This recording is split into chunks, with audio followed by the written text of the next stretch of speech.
दिसंबर 2012 में श्रीनिवास रामानुजन की आखिरी अनसुलझी मैथमेटिक्स का फॉर्मूला सॉल्व हो गया, उनके मरने के करीब करीब 100 साल बाद। जी, ऑलमोस्ट एक सेंचुरी बाद। इसको प्रूफ करने के लिए जो मैथमेटिकल टूल्स का इस्तेमाल किया गया वो रामानुजन के वक्त डेवलप नहीं हुए थे।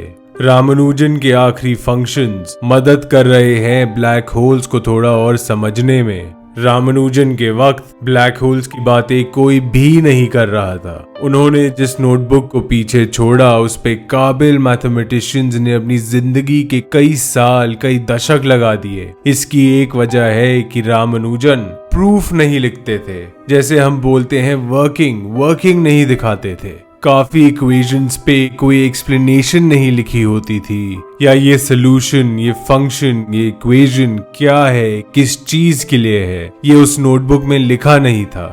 ऐसा क्यों है, इसको जानने के लिए आपको इस देश के सबसे खास मैथमेटिशियन की जिंदगी को समझना जरूरी है।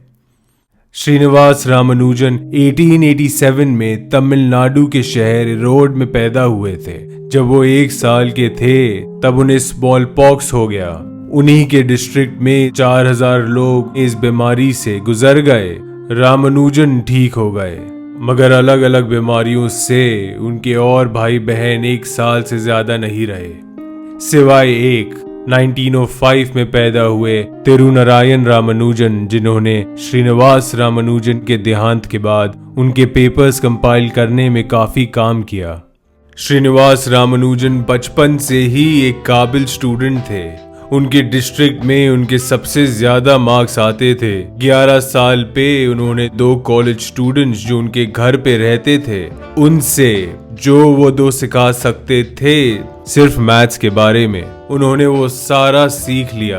13 साल पे एस.एल. लूनी की एडवांस ट्रिगोनोमेट्री की किताब के साथ उन्होंने ये एरिया मास्टर करा और अपने थियोरम्स बनाना शुरू कर दिया। 14 साल पे अपने स्कूल की मदद करते थे कि वहां के 1200 बच्चे और 35 टीचर में किसका किससे पढ़ना मुनासिब होगा। 1913 जब वो 16 साल के थे, उन्होंने एक खास किताब को पढ़ना शुरू किया, G.S. कार की A Synopsis of Elementary Results in Pure and Applied Mathematics। ये किताब अलग थी क्योंकि इसमें कोई एक्सप्लेनेशंस नहीं थे, सिर्फ इक्वेशंस, 5000 इक्वेशंस। इस किताब में प्रूफ्स छोटे थे और रामानुजन को ये समझ नहीं आने चाहिए थे। स्कूल का मैथ वो पीछे छोड़ चुके थे, मगर एक्सप्लेनेशंस के बिना छोटे प्रूफ के साथ G.S. कार ने ये बुक यूनिवर्सिटी एग्जाम्स देने वालों के लिए लिखी थी और रामानुजन को ये समझ आना हैरान करने वाली बात है।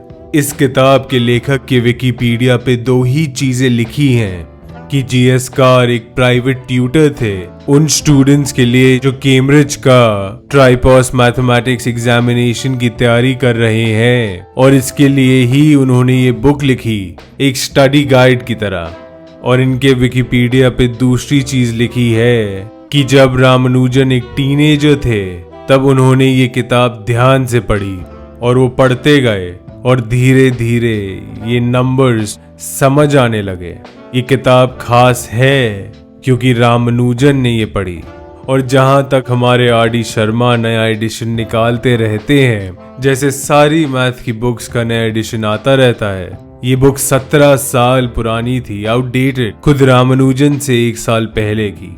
जैसा आप जानते ही होंगे, ब्रिटिश एम्पायर के लिए इंडियन एजुकेशन का महत्व ज्यादा नहीं था। इसी बुक को पढ़ते पढ़ते रामानुजन ने अपनी अनोखी आदत भी अपना ली, जहां वो भी सिर्फ इक्वेशंस और सॉल्यूशंस लिखते थे। जैसा आपको वीडियो की शुरुआत में मैंने बताया, बिना प्रूफ के या बेहद छोटे वर्किंग के साथ जहां तक यूनिवर्सिटी एग्जाम की तैयारी के लिए ये चलता है, वहां पे आपके पास रेफरेंस मटेरियल है और किताबें हैं, टीचर्स हैं, ट्यूटर्स हैं, मगर रामानुजन कॉम्प्लिकेटेड थ्योरम्स पे काम कर रहे थे और उनके लिए एक एक्सप्लेनेशन और बड़ा प्रूफ मुनासिब होता है।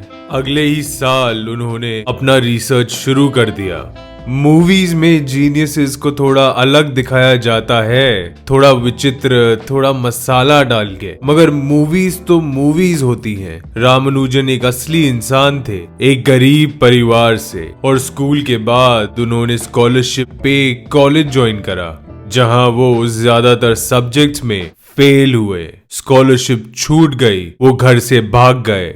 अपने नए कॉलेज में वो बीमार रहे और क्लास नहीं गए। मैथमेटिक्स का एग्जाम फिर भी पास किया, मगर उन्हीं क्वेश्चंस का जवाब लिखा जिनको उन्होंने इंटरेस्टिंग समझा। सिर्फ वही सवाल, और सारे सब्जेक्ट्स में वो फेल हो गए।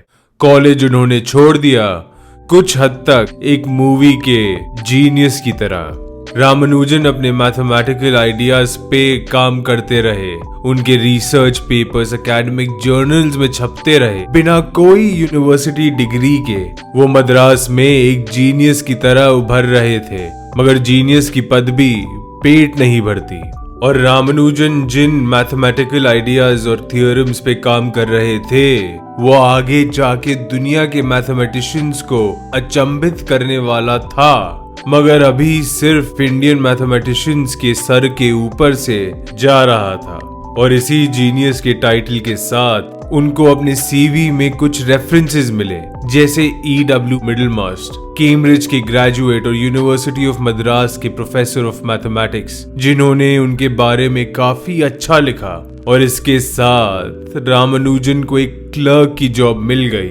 उनको और लोग मिले। उनकी जॉब में चीफ अकाउंटेंट एक मैथमेटिशियन थे, और मद्रास यूनिवर्सिटी के प्रोफेसर्स भी रामानुजन में दिलचस्पी रखते थे। उनमें से एक ने रामानुजन के कुछ काम यूनिवर्सिटी ऑफ लंदन के एक प्रोफेसर को भेजा।